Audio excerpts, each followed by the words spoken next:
今日はマキタの 18V 充電式ヒートガンのご紹介をします。伸ばしや貼り付け、シーリング剤の剥がし作業などに使います。こちらの温度調整ダイヤルで、最高温度550度まで調整が可能です。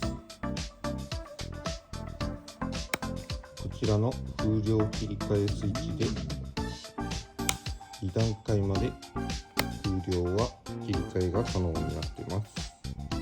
実際にやってみます。